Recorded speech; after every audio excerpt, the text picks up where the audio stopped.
Nous arrivons au moment de la parole. Il a déjà prié pour ça. Nous allons nous lever donc pour la lecture de la parole de Dieu. Ce matin, nous allons lire un texte qui est assez long, mais je l'ai d'ailleurs coupé un peu parce que j'aurais voulu lire tout le chapitre 14 de l'épître de Paul aux Romains. Romains, chapitre 14. Je vais lire à partir du verset 1er. Accueillez celui qui est faible dans la foi et ne discutez pas sur les opinions. Tel croit manger de tout, tel autre qui est faible ne mange que des légumes.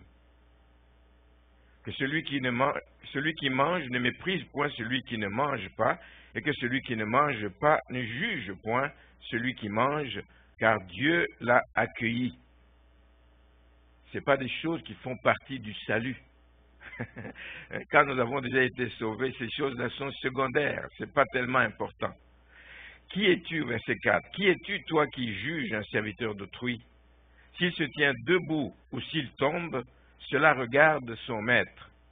Mais il se tiendra debout car le Seigneur a le pouvoir de l'affermir. Tel fait une distinction entre les jours, tel autre les estime tous égaux, que chacun ait en son esprit une pleine conviction. Celui qui distingue entre les jours agit ainsi pour le Seigneur. Celui qui mange, c'est pour le Seigneur qui le mange, car il rend grâce à Dieu. Et celui qui ne mange pas, c'est pour le Seigneur qui ne mange pas, et il rend grâce à Dieu. En effet, nul de nous ne vit pour lui-même, et nul ne meurt pour lui-même. Car si nous vivons pour le Seigneur. Et si nous mourons pour le Seigneur. Soit donc que nous vivions, soit que nous mourions, nous sommes au Seigneur. Car Christ est mort et il est revenu à la vie afin de dominer sur les morts et sur les vivants. Verset 10. Mais toi, pourquoi juges-tu ton frère? Ou toi, pourquoi méprises-tu ton frère? Puisque nous comparaîtrons tous devant le tribunal de Dieu. Car il est écrit, je suis vivant, dit le Seigneur, tout genou fléchira devant moi et toute langue donnera gloire à Dieu. Ainsi, chacun de nous rendra compte à Dieu pour lui-même. Chacun de nous rendra compte à Dieu pour lui-même. Je n'irai pas rendre compte pour votre vie, je rendrai compte pour ma vie. Amen. Et il faut qu'on le sache. Vous pouvez vous asseoir. Le titre du message, je dis, pratiquons le bien. Pratiquons le bien. Pratiquer le bien, c'est faire ce qui fait du bien aux gens. C'est veiller à soigner toutes nos relations, que tout soit harmonieux dans la société. Pratiquer le bien, c'est aussi faire ce qui est bon aux yeux des gens, mais surtout aux yeux de Dieu. Pratiquer le bien, parce que nous aurons à rendre compte un jour. C'est important de pratiquer le bien. Quand ces choses, donc ce qui est bien, ce qui est juste, ce qui est droit, sont présentes, sont renseignées, enseignées dans l'Église, quand ces choses sont encouragées dans l'Église, quand ces choses sont mises en pratique dans l'Église, dans une famille, dans la vie des membres de l'Église, et même dans la société, beaucoup de choses changent. Donc, les résultats qu'on peut attendre quand on pratique le bien sont à la mesure des attentes. Évidemment, il va y avoir un impact quand on pratique le bien. Quand on fait ce qui est bon, ce qui est droit aux yeux de Dieu, il va y avoir un impact certain. Il va y avoir un bon témoignage de la personne qui pratique le bien auprès de tous ceux qui le voient vivre. Et c'est à cela que nous sommes appelés. Être le sel de la terre, la lumière du monde, avoir un bon témoignage, que ceux qui nous observent sachent où lui, il appartient à Dieu. Lui, il est différent des autres. Lui, il fait différemment des autres parce qu'il fait ce qui plaît à Dieu, il pratique le bien. La Bible nous dit dans le livre des Proverbes, au chapitre 22, 8, celui qui sème l'iniquité, sème le mal, s'il sème le péché, l'injustice dans sa vie, il moissonne l'iniquité aussi. On récolte ce qu'on aime. C'est ça le principe. On récolte ce que l'on a semé. Mais il faut veiller, évidemment, parce que nous connaissons cette parabole du blé et de l'ivraie. Tu peux avoir semé le blé, mais l'ennemi vient La nuit, pendant que tu es distrait, pendant que tu n'observes pas, il vient semer de l'ivraie et qui va bouffer toute l'énergie de la terre pour aller nourrir l'ivraie qu'on va jeter finalement à la fin. Donc, nous devons veiller sur ces choses. Et nous venons de passer 2 semaines, 2 semaines ici où j'ai apporté un message autour de la tiédeur dans la vie des chrétiens. Il va falloir que je mette un terme à ça, sinon vous n'allez pas m'aimer. Mais, mais c'était important qu'on en parle. J'ai évoqué les causes, j'ai évoqué les conséquences, j'ai causé les manifestations de cette tiédeur dans la vie des enfants de Dieu. Mais ce matin, je vais continuer un petit peu dans ce sens, mais pour montrer qu'il peut y avoir une autre source à la tiédeur. Ce n'est pas juste ce que j'ai dit. Il peut y avoir une autre source à la tiédeur que l'on voit auprès des membres. Cette tiédeur peut venir aussi des décisions que nous prenons comme assemblée, des décisions que nous prenons comme membres du corps. Cette décision peut avoir un impact sur la vie d'autres personnes, peut rendre des personnes tièdes. Les attitudes que nous affichons vis-à-vis d'autres personnes, ça peut rendre quelqu'un tiède. Dans les relations que nous devons entretenir les uns envers les autres, nous devons y veiller. Parce que ça peut affecter la vie des autres, ça peut affecter leur engagement, ça peut affecter leur zèle qu'ils avaient pour la maison de Dieu. Il faut toujours savoir que donc, ces attitudes, ces décisions, si on n'y prend garde, ça va avoir des conséquences. D'abord sur nous-mêmes, et ensuite, elles ont une influence sur toutes les personnes que nous côtoyons. Il n'y a rien que tu fasses dans la vie qui ne puisse avoir un impact sur ta vie et qui ne puisse avoir quelque part un impact sur la vie d'autres personnes. Si tu es père de famille, tu ne sais pas bien gérer ce qui tombe entre tes mains, ça a un impact sur ta famille. Ça a un impact aussi sur ta propre vie parce que tu n'as peut-être pas assez préparé tes vieux jours. C'est un peu ça que je veux montrer. Ça peut avoir un impact pour toi-même, dans ta famille, dans l'Église et pour ton pays. Combien de fois n'avons-nous pas vu des enfants de Dieu venir dans l'Église tout chaud, tout flamme, et du jour au lendemain, pouf, ils quittent parce que simplement, ils ne partagent pas le même avis que d'autres frères. Des discussions parfois sur lesquelles nous voulons mettre de l'accent, vous ne savez pas ce que ça peut mettre, alors que ce n'est peut-être pas quelque chose qui va changer beaucoup dans la vie de l'autre personne. Ce n'est pas essentiel pour sa vie chrétienne, mais nous accordons beaucoup d'importance parfois à des futilités et ça finit par diviser les gens, ça finit par créer un froid entre les gens et la tiédeur peut arriver. Il était zélé, il était engagé, mais parce qu'il ne veut pas venir à l'église pour « je ne veux pas rencontrer telle personne, je ne veux pas voir telle personne », il commence à ne pas venir à l'église à cause de ça. Nous devons faire attention à cela. J'aime souvent ce que je vous entends dire ici dans l'église, dans les réunions de semaine. Ah, nous aimons notre assemblée, c'est une belle petite assemblée à l'Assomption, la source d'eau vive. Nous aimons une belle petite, c'est une belle petite famille. Mais pour qu'elle demeure une belle petite famille, une famille unie, une famille où il y a l'entente, la cordialité, il faut que nous puissions maintenir, solidifier cette unité. Nous devons y travailler continuellement. Nous devons le faire en pratiquant le bien. Il y a des efforts à fournir, il y a des sacrifices sans doute à faire de la part de chacun pour que les membres continuent à aimer cette famille, les membres continuent à aimer cette église et à la fréquenter, frères et sœurs. C'est dommage d'entendre ça dans l'église du Seigneur. Des fois, je ne vais pas aller là-bas parce que je sais que c'est lui qui va prêcher. Je ne vais pas aller là-bas parce que je vais voir telle personne. C'est dommage d'entendre des choses comme ça. C'est vraiment dommage. Ça ne devrait pas être. L'apôtre Paul parle abondamment dans ses épîtres de cette nécessité de maintenir la paix dans l'Église. C'est capital, la paix. Sans la paix dans l'Église, nous allons nous entredéchirer, nous n'allons pas avoir le plaisir de nous retrouver ensemble et de prier ensemble.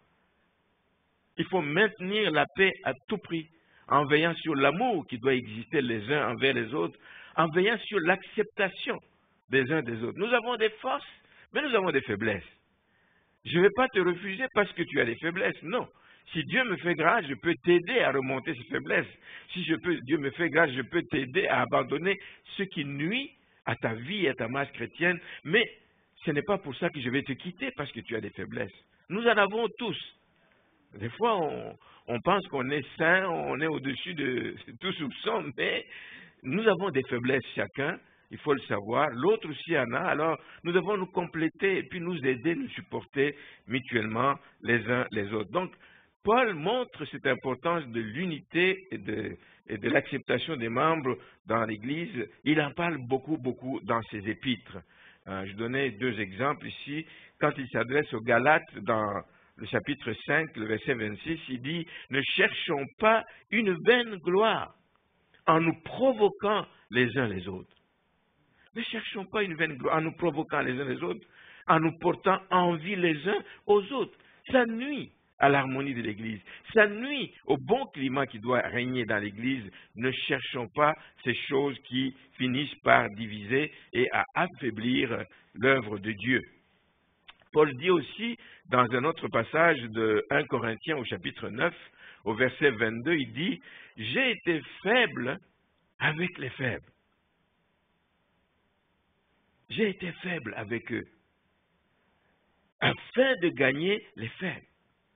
Et je me suis fait tout à tous, afin d'en sauver de toute manière quelques-uns. » Ça devrait être notre attitude aussi. Pas nous réjouir quand il y a un faible au milieu de nous, le tasser, le garder à distance, il va finir par partir. Non, soyez faibles avec les faibles. C'est la meilleure façon de l'approcher. Je sais qu'il y a une limite à cela parce qu'il y a des gens qui ont fait des choses qu'ils n'auraient jamais dû faire en disant « c'est parce que je voulais approcher des gens qui vivaient dans la drogue et je commençais à prendre la drogue avec eux, mais il est parti avec ça. » Faible, ce n'est pas tout à fait ça qu'on dit, mais il faut approcher des gens qui ont certaines faiblesses, ne pas te montrer supérieur à eux, ça risque de les éloigner de toi. Approche-les pour que tu puisses en sauver de toute manière quelques-uns, comme il dit. C'est un bel exemple d'humilité qui doit exister dans l'Église, qui doit exister dans nos relations. Nous ne sommes pas tous faits de la même façon. Nous n'avons pas tous la même force de caractère. Nous n'avons pas tous les mêmes réactions devant des circonstances. Ce n'est pas une raison de dire, lui, il ne réagit pas comme moi, donc il est moins bon que moi. Non. On est qui on est, mais on est là pour s'aider, se relever les uns les autres et se supporter mutuellement. Frères et sœurs, nous parlons beaucoup de la nécessité d'être ferme dans la foi. Mais être ferme dans la foi ne veut pas dire qu'on est rigide dans ses positions. Non, ça ne veut pas dire qu'on est rigide dans ses positions. Ou c'est ça ou c'est rien. Non, non. Ça va être vrai pour des choses de doctrine. Amen. Sur les questions de doctrine, on est ferme, c'est ça ou c'est rien. Parce que c'est ça qui nous tient. La doctrine, c'est ce qui est le fondement de notre foi. On ne peut pas commencer à discuter sur ces choses fondamentales. La doctrine sur le salut, la doctrine sur le péché, tous ont péché et sont privés de la gloire de Dieu. Tu ne peux pas nier. Il a fallu que Jésus meure à la croix pour qu'il lave de tout péché et qu'on soit sauvé, qu'on entre dans la famille des enfants de Dieu.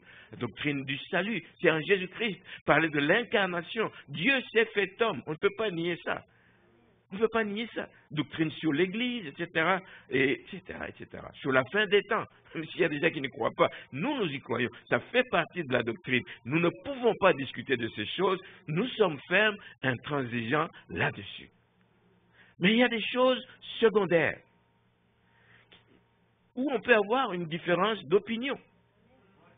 Il y a beaucoup de sujets qui divisent les églises. Les églises se sont scindées, disloquées à cause du fait que des gens restent fermes sur des questions qui, à mon sens, relèvent plus d'un niveau de consécration qui est personnel. Il y a un niveau de consécration personnelle. Nous évoluons, j'allais dire, chacun à son rythme. Il y a un niveau de consécration qui est personnel. Le niveau de maturité, il est personnel. Il varie d'une personne à l'autre. Alors, là-dessus, s'il y a des questions qu'on doit discuter, on doit faire preuve d'une certaine tolérance là-dedans. C'est des choses qui sont plutôt secondaires. Il ne faut pas se lancer dans des discussions parce que ça divise. Il faut savoir que quand nous manifestons de l'amour, même dans les échanges sur des sujets sur lesquels on n'est pas d'accord, mais il faut en parler avec amour. Il faut manifester de l'amour. Il faut manifester de la douceur quand tu parles à quelqu'un. Il faut manifester de bonne disposition quand nous exhortons quelqu'un. Et il faut prendre le temps aussi, parce que c'est le temps qui va finir par faire le travail. Je le dis une première fois, je le dis une deuxième fois, avec les prières qui accompagnent, et avec le temps, le Saint-Esprit fait son œuvre, et nous allons voir des résultats, et nous allons voir des fruits. C'est mieux de prendre le temps pour ça que de passer directement à juger ou à condamner une personne. Quelqu'un ce matin me posait la question, il dit, mais quelle est votre position dans l'église sur le port du pantalon? Moi, je dis, moi, je n'ai pas de problème avec ça. Je pense, j'avais prévu ça dans l'église, de parler de ça dans l'église, mais la personne me pose la question ce matin, voyez-vous comment le Seigneur fait? Je dis, je n'ai pas de problème avec ça. Simplement, il y a une façon de porter, ça ne doit pas être des habits trop moulants, ou etc. Vous comprenez? Nous devons donc faire attention à cela. La place donnée aux activités sportives, est-ce que nous condamnons les activités sportives? Non, mais je vais y revenir. Je vais y revenir. Quand elles commencent à nuire à ta vie spirituelle, à ta vie, à ta marche d'enfant de Dieu, il y a place à se questionner là-dessus. Je voudrais qu'on revienne sur notre texte de Romains. Il nous donne quelques leçons dont je voudrais parler ce matin. D'abord, pour vous placer dans le contexte, ce chapitre 14 a été écrit donc à la suite d'un problème qui a été constaté dans l'Église de Rome. Un problème qui était lié au fait que c'est une église, je ne vais pas dire hétéroclite, en tout cas, des gens qui formaient cette église venaient de deux groupes principaux différents. Il y a un groupe qui était des non-juifs qui se sont convertis au Seigneur et qui ont quitté donc leur vie de païen, le paganisme dans lequel ils étaient. Ces gens-là, quand ils sont entrés dans la vie chrétienne, ils ont changé radicalement. Et je le dis souvent, je regarde beaucoup de gens que je connais qui viennent de l'islam, qui étaient des anciens, des musulmans. En général, ces gens sont vraiment, ils ont connu une transformation radicale de leur vie. Ils croient et ils s'attachent à ce qu'ils croient et ils le font avec zèle, mieux que des gens qui sont nés dans une culture, nés dans la religion catholique ou grandis dans une religion catholique et qui se convertissent vraiment plus tard. C'est pas pareil. En général, ces gens sont plus fermes dans leur position et ils ont un changement radical au contact de l'Évangile. Ils y croient et ils mettent en pratique. Nous, on a encore le temps de discuter. Ils disent non, mais dans mon ancienne église, on me disait ceci. Alors, on essaie de mélanger les choses et de balancer les choses.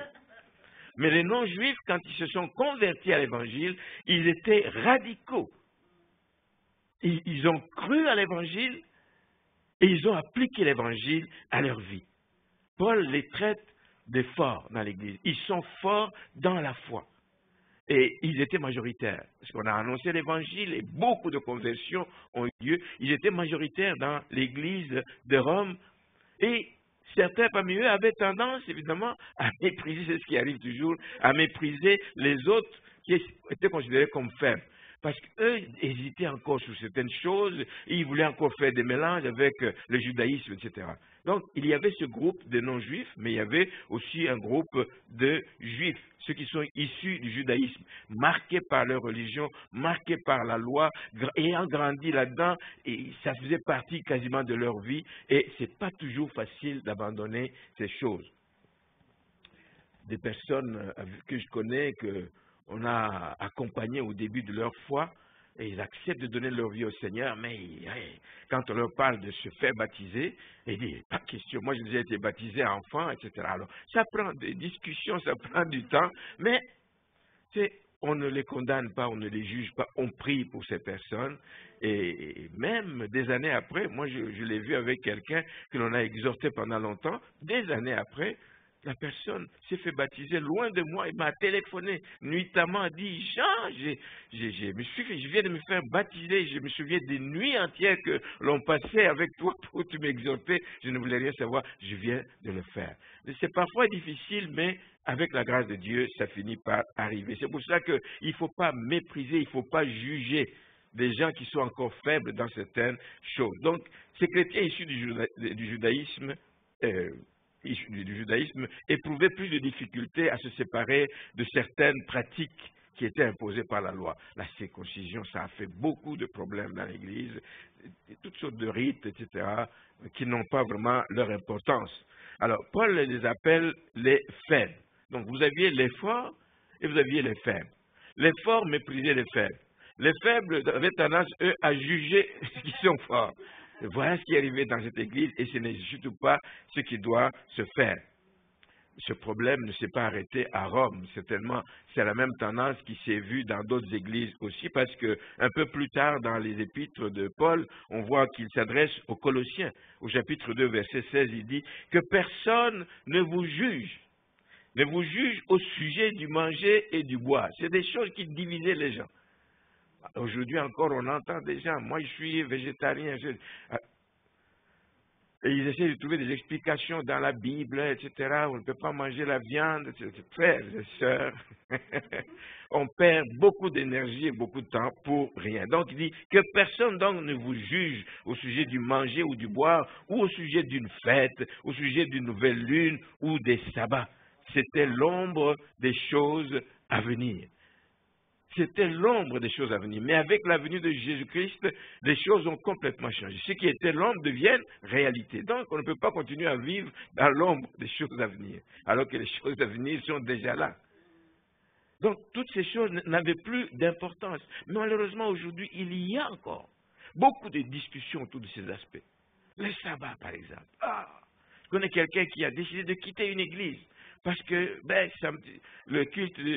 Ce que nous appelons le culte du dimanche n'a pas lieu samedi. C'est samedi, pas dimanche. Alors, c'est pas important. C'est pas important. Il a fallu que Paul tranche cette situation et que donc, parce que ça risquait de nuire et de détruire la communion entre les chrétiens. Ça risque de nuire et de détruire la communion. De là, l'appel de Paul à la tolérance mutuelle et à vivre sans devoir se juger mutuellement. Il dit au verset 1er, accueillez les faibles, accueillez-les, acceptez-les tels qu'ils sont, acceptez-les. Mais avec le temps, vous allez les aider, vous allez prier pour eux, avec les enseignements qui vont leur être donnés, avec le Saint-Esprit qui travaille en eux, ils finiront par accueillir les faibles, ceux qui sont encore peu affermis. Quand on vient au Seigneur, on ne devient pas chrétien complet, parfait du jour au lendemain. Ça prend des affermissements, ça prend des enseignements. Et c'est des choses qui manquent beaucoup dans les églises, incluant la nôtre. C'est vrai qu'on n'a pas eu beaucoup de cas de conversion ici, mais s'il y a de nouveaux qui viennent, on l'a fait une fois. Il y avait un groupe de personnes qui étaient venues, mais on sentait qu'il n'y avait vraiment rien dedans. Il a fallu commencer vraiment à leur donner les rudiments de base, etc. Comme les enseignements d'affermissement. C'est quoi le salut? C'est quoi le Saint-Esprit, etc. On l'a fait il y a quelques années, pas pour nécessairement des nouveaux, mais ça permet de rafraîchir. S'il y a des choses qu'on a apprises dans le passé et qu'on finit par perdre de vue, mais c'est bon de les rappeler. C'est bon de les rappeler. Donc, accueillez les faibles, ceux qui ne sont pas vraiment affermis ou qui ont été mal affermis. Parce qu'il y a des gens qui ont été mal affermis. Tu tombes entre les bras de quelqu'un qui t'enseigne des choses de n'importe comment. On l'a vu. Dans mon église, on m'avait dit ça. Non, la Bible dit quoi? C'est ce que la Bible dit que nous devons faire. Il y a des gens qui sont mal affermis. Alors, ce qu'il faut faire avec des gens comme ça, de les accueillir, c'est d'éviter simplement des discussions qui sont vaines. Que les forts, c'est-à-dire qui sont plus avancés dans la foi, ne jugent pas les faibles. Aidez-les, accueillez-les, aidez-les. Parce que si vous les jugez, ça va les éloigner. Ça va les éloigner de vous d'abord, ça va les éloigner de l'Église, de l'Assemblée des saints. Ça va les éloigner, ça va les exposer à l'ennemi. N'oubliez pas que c'est le but de l'ennemi, de sortir du lot, de sortir d'un bon encadrement, là où tu es nourri, là où tu es accompagné, là où tu es porté par des frères, par des sœurs, dans la prière, dans les conseils, etc., pour te sortir. Tu restes chez toi, tu restes froid. De temps en temps, tu viens à l'église, tu y vas. Mais tu ne peux pas grandir comme ça. Et c'est comme ça que l'ennemi va t'atteindre beaucoup plus facilement. Que le Seigneur nous aide, frères et sœurs. Comme Paul le dit, soyez faibles avec les faibles par moment, pour que tu puisses te mettre au niveau de l'autre, afin que tu puisses l'aider à comprendre un peu ce qu'il a à comprendre. Approcher ces personnes dans le but de les influencer. Positivement, je veux dire, les influencer pour les gagner à la bonne cause, les influencer pour que ces gens puissent connaître vraiment le Seigneur et qu'ils puissent compter sur le Seigneur, parce que c'est le Seigneur qui a le pouvoir de les convaincre. Tu as beau faire tout ce que tu veux, donner tous les enseignements, mais si le Seigneur, Saint-Esprit, ne travaille pour convaincre ces gens, ça ne donnera rien. Mais nous faisons notre part et le Saint-Esprit fera sa part. Et c'est comme ça que les gens arrivent à être affermis. Au verset 3, il est dit que celui qui mange ne méprise point celui qui ne mange pas, et que celui qui ne mange pas ne juge point celui qui mange, car Dieu l'a accueilli. Donc on peut exhorter des gens sur toute une série de sujets. Ici on parle de manger, on parle de boire, etc. Mais il y a tellement de sujets sur lesquels on peut exhorter les gens, mais sans les mépriser pour autant. S'ils manifestent encore des faiblesses, exhortez-les, mais ne les méprisez pas, ne les condamnez pas. Je donne un exemple qui crée souvent des problèmes là où il ne doit pas y en avoir, c'est sur la consommation de l'alcool. Est chrétien celui qui ne boit pas d'alcool seulement? Non. Est-ce qu'il y a des chrétiens qui boivent de l'alcool? Oui. Est-ce qu'il y a de bons chrétiens qui boivent de l'alcool? Oui. Mais ils boivent avec limite. Ils boivent avec modération. C'est ce que j'ai appelé tout à l'heure l'aspect de consécration. Et ça, c'est personnel. Moi, j'ai commencé, j'avais du mal, au début de ma foi, j'avais du mal à abandonner l'alcool. Je disais, mais enfin, moi, je ne suis pas un soulard. Je buvais un peu. Mais on m'a enseigné, on m'a exhorté, Mais ça a pris du temps, mais ça a fini par arriver parce que ça a été, à un moment donné, une décision que j'ai prise. Je dis, Seigneur, voici, je veux me priver de ça. C'est un plaisir pour ceux qui boivent de prendre un verre ici, etc. Mais je décide de me priver de ça pour davantage me consacrer à toi, être plus proche de toi. C'est vrai que quand on a bu, on n'est pas toujours dans tous ces états. On n'est pas toujours en pleine possession de tous ces états. Je vous ai parlé de la personne, dimanche dernier, je parlais de cette personne qui a passé la nuit à boire dans une boîte de nuit, et le matin, on lui demande de prier. Bon, il a fait ses efforts, mais il n'était pas prêt vraiment à faire ce qu'il devait faire. Donc, ce qu'on boit, c'est ce qu'il dit le texte ici, n'affecte pas notre position en Dieu. Ne nous enlève pas notre salut parce que nous buvons. Quand nous sommes sauvés, nous sommes bien positionnés en Christ, nous sommes une nouvelle créature, nous avons le salut, nous avons une place que le Seigneur est allé nous préparer au ciel, mais ce n'est pas parce que le fait qu'on boit que ça va affecter cette position. Ça ne change absolument rien. Parce que cette position-là repose sur notre foi en Christ. C'est tout. Ça repose sur notre foi en Christ. Les autres, c'est des bonus. Seigneur, je vais t'offrir ça. Je t'offre. Il y a des gens qui décident de vivre le célibat. Ils disent, moi, je vais vivre, je ne vais pas me marier pour toi. C'est un niveau de consécration qui n'est pas donné à tout le monde. Chacun fait ce qu'il veut faire. Mais je veux dire que l'abstinence par rapport à l'alcool, par exemple, peut constituer un atout. C'est une protection, frères et sœurs, contre les ennemis que nous avons, la chair. La chair dans laquelle tu mets de l'alcool, elle faiblit et puis elle va être poussée à faire des choses qu'elle n'est pas censée faire. L'alcool va te pousser à avoir le goût de sortir avec des amis. On va prendre un verre, on va sortir, on va aller dans une boîte de nuit, et puis le monde va t'attirer à la langue. Donc il y a quand même un avantage de cette abstinence. Il y a un avantage à cette abstinence, ça peut constituer une protection pour un enfant de Dieu. Jésus a dit aux pharisiens qui discutaient sur des futilités que ce n'est pas ce qui entre dans la bouche qui souille l'homme. Donc c'est ça que ce soit clairement dit. Je passe. Je vais te parler tout à l'heure de l'importance du jour du Seigneur, le sabbat. L'alcool, c'est un problème qui divise beaucoup de chrétiens, mais le sabbat aussi, c'est un autre sujet qui divise beaucoup de gens. Je ne vais pas en parler ici longuement, mais il faut simplement reconnaître qu'il faut qu'il y ait un jour. C'est un jour que Dieu a institué pour que ce soit un jour de repos, un jour consacré au Seigneur. Les chrétiens d'antan, et dans certaines églises, ils le font encore, ils vont à l'église et ils restent là toute la journée jusqu'au soir. Ils ont le culte le matin, ils ont le culte le soir. Je le vois encore ici au Québec, il y a une église qui le fait. Ils quittent chez eux, ils viennent de loin. Ceux qui habitent près, ils peuvent aller chez eux, mais ils quittent, ils mangent ensemble à midi, ils restent l'après-midi, ils marchent, etc. Vers 4 heures, ils reviennent, ils prennent le temps dans la prière pour se préparer à la réunion du soir. Le jour du Seigneur. C'est un jour consacré à Dieu. Alors, que ce soit samedi, que ce soit dimanche, bon, pour moi, ça importe peu. Mais les églises sont divisées là-dessus, etc. Mais nous savons évidemment que après... dans l'église primitive, c'est après la résurrection de Jésus-Christ que ça a été choisi, que ce soit le jour de dimanche, qui soit le jour du Seigneur. Alors, ce n'est pas essentiel. Ce n'est pas essentiel pour plusieurs raisons. Moi, je dis, les gens qui travaillent dans des secteurs, souvent on prend le secteur médical, mais il n'y a pas que ça. Il y a des gens qui travaillent dans le transport.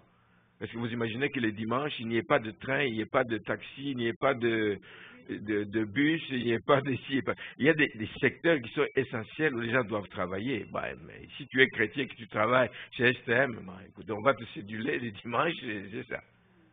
Mais si tu as l'occasion d'aller au culte du soir, tu iras au culte du soir. Si tu as l'occasion d'aller à un culte, s'il y a un culte organisé dans l'église le samedi, tu peux aller samedi. Dernièrement, ici, nous l'avons vu. En France, dans l'église, ici, Porte Ouverte, à cause des limitations du nombre de personnes qui doivent assister dans le culte, qu'est-ce qu'ils font? Ben, ils ont divisé en deux pour donner l'occasion à tout le monde de vivre ce culte, cette atmosphère de culte dominical. Et ils organisent ça le samedi soir ou un autre jour de la semaine. Donc, les gens se retrouvent, parce que je ne peux pas être au culte de dimanche, mais je vais au culte le samedi soir. C'est ça qui importe de consacrer donc ce temps. Alors, il y a d'autres raisons, évidemment. J'ai pris un exemple qui est, bon, c'est banal, mais c'est un exemple. C'est si on fait des travaux un jour dans ce quartier, on dit tous les dimanches pendant un mois, ici dans ce quartier, tous les dimanches, il y aura coupure de courant de 8h à 18h. Qu'est-ce que nous faisons comme église pour organiser nos cultes le samedi? Ça a toute sa valeur. Ce n'est pas donc le jour qui importe. Voilà pourquoi Paul dit au verset 5 et 6 qu'il faut tout faire pour la gloire de Dieu. Tout faire pour la gloire de Dieu. Et il faut le faire parce qu'on en a la conviction. On le fait par conviction. Je le fais parce que je suis convaincu que c'est bon. Je le fais parce que ma conscience est tranquille, elle est pure par rapport à ce que je fais. Et c'est ce que Dieu attend de nous. J'ai parlé du port de vêtements, etc., sur le port d'un certain type de vêtements qui peuvent distraire les gens dans l'Église, qui peuvent mettre les gens mal à l'aise dans l'Église. Plutôt que de juger une telle personne, dire « Oh, porte tel type d'habits ». Des habits courts, des habits, je ne sais pas quoi, particulièrement pour les femmes.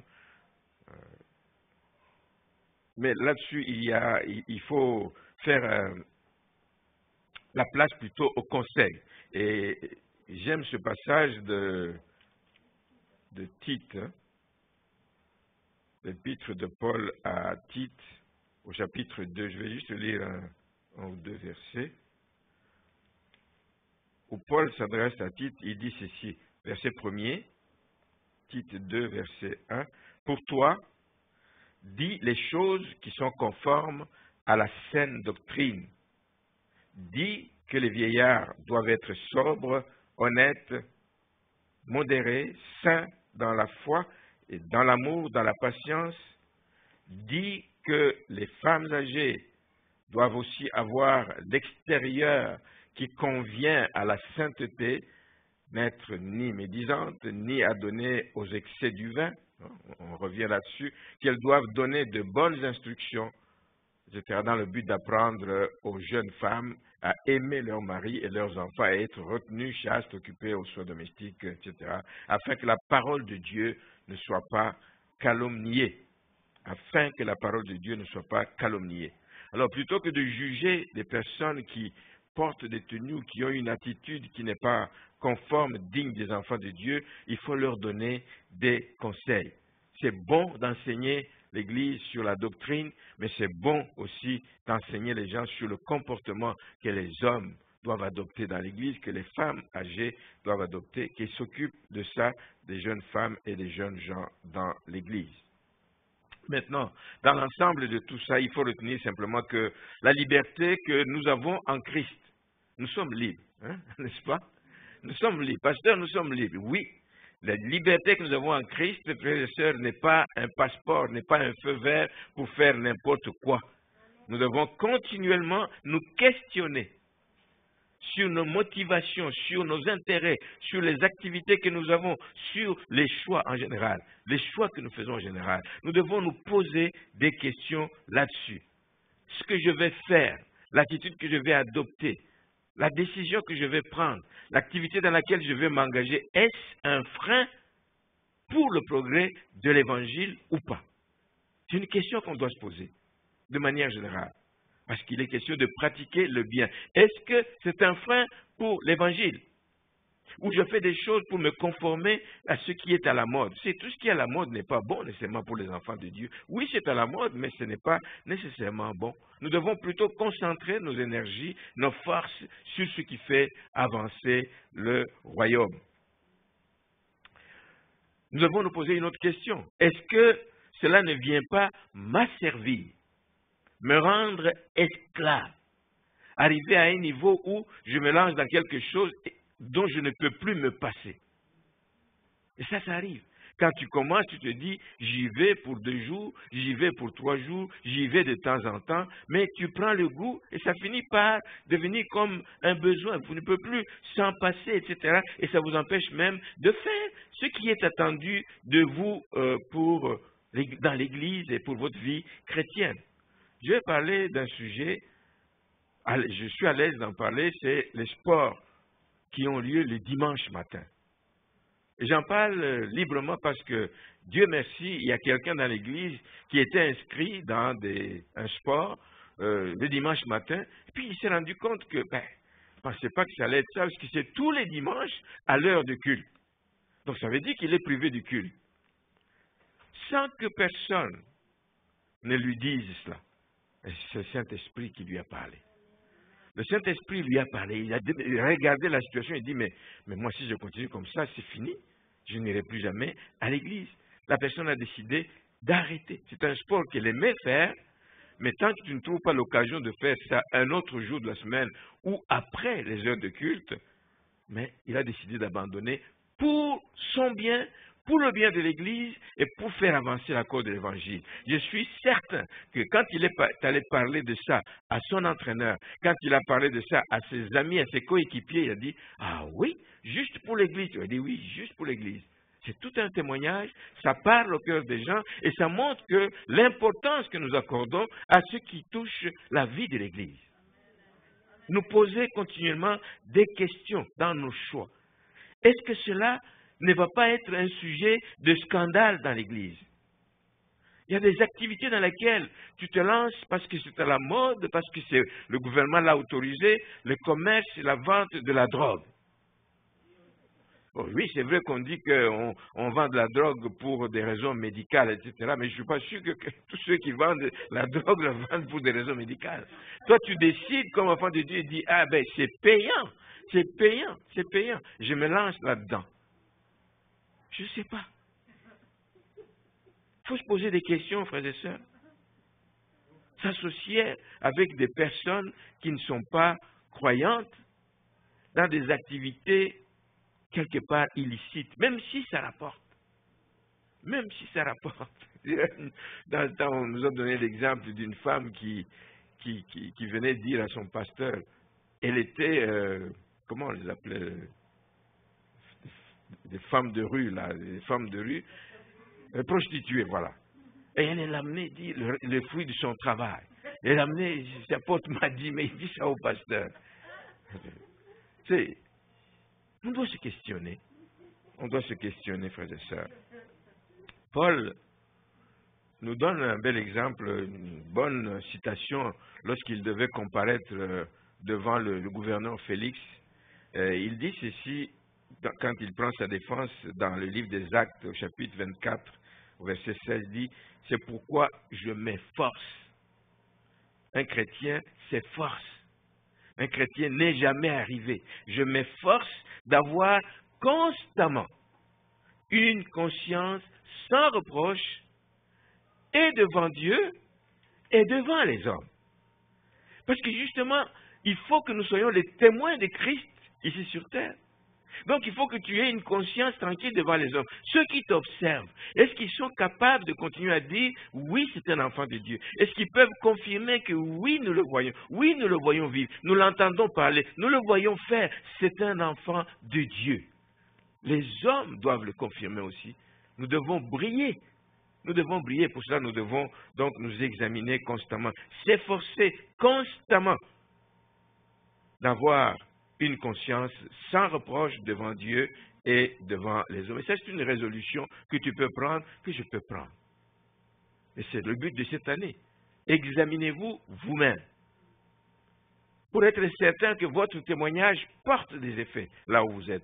Examinez-vous vous-même, certain que vous êtes engagé comme Dieu veut que vous soyez engagé. Examinez-vous vous-même et ayez que votre conscience soit sans reproche, que vous ayez une conscience pure. Alors en terminant ce matin, je vous encourage à mettre à profit, frères et sœurs, chaque jour. Quand Paul dit constamment, c'est chaque jour.